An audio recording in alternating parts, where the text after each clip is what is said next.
Frozen Tundras, Isolation, and Discovery. 12 Miles Below by Mark Arrows is a web novel series that at the time of recording is currently the top 10 on Royal Road. Howdy everyone, Hit Games here, glad to see you back. I'm here with another book review. This time, like I said before, 12 Miles Below. One of the top 10 books for Royal Road. This time, instead of doing the first 10 chapters, I'm going to actually do the full review of the first book. Alright, so first off, I'm going to have to break your hearts. This is not a lit RPG, isekai, transported into another world kind of book. This is actually a post-apocalypse, a fantasy story. I know, I'm disappointed as well. But before you decide to click off the video, I do ask you to wait and actually give me a chance to actually give the review here. I think you'll be really surprised at how good this book is. I have to do this book review a little differently than I would the other ones because of the fact that this is what's called a high concept kind of story. You have a base idea and you're building off of that. The base idea here being, hey, what about a post-apocalyptic land covered in snow, but there are underground cities that constantly rise up every once in a while, and people on top of the snow living above ground trying to find these cities and harvest them for parts and looking for treasure. And they'll also find battle suits, like mechanized battle suits, but they also have to fight robots to get to them.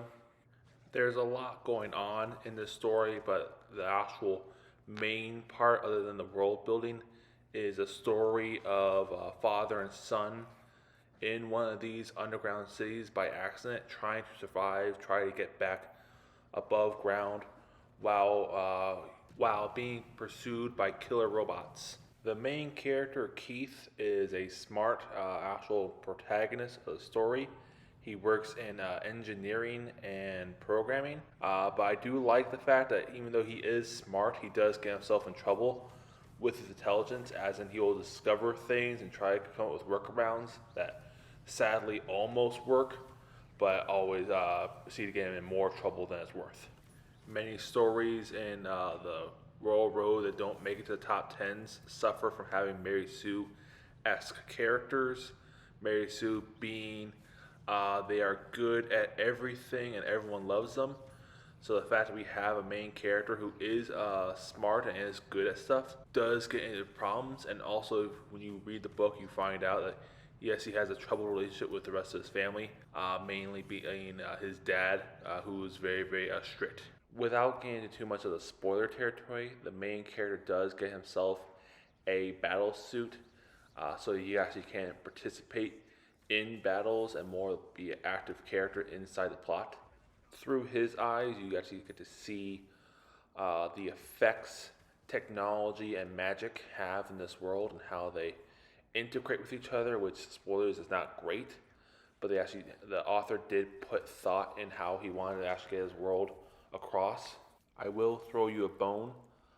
In the story, it is clear that a lot of characters in the universe actually do have game lit similar styles to them, as in the rest of the world has people who can be resurrected, use magic, use really advanced combat techniques, and treat the world as if it's a game with their actions. The story mainly focuses on the relationship between the main character and his father, both of which is pretty fleshed out compared to the rest of the characters in the story. The book is from the main character's perspective, but he does have to travel with his father and understand and learn more about his father's upbringing.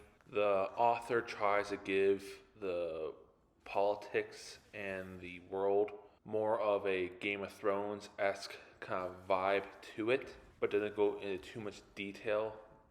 Tries to actually use the father's upbringing and imply that yes, there was a lot of bad things that occurred in the story prior to the start of the book, and the father is still recovering from those events and is doing his best with just trying to cling onto the values and disciplines he's learned through his more nightly training to an extreme, to the point where it has affected his relationship with his two kids, which has mainly been negative.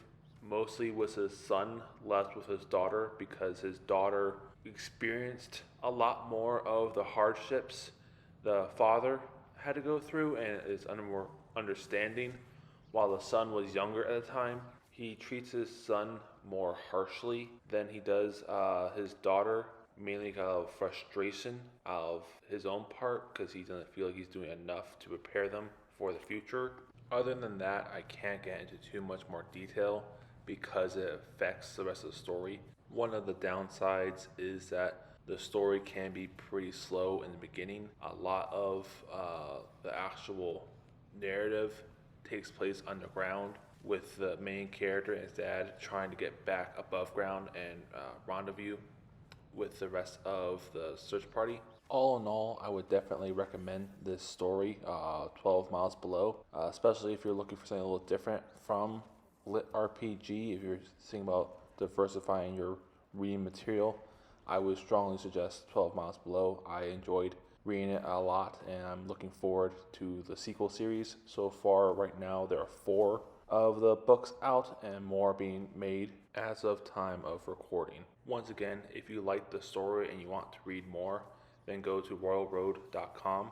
If you agreed or disagree with me today, or you would like me to review another story from Royal Road, please leave a comment. I would love to know what you think. Thanks.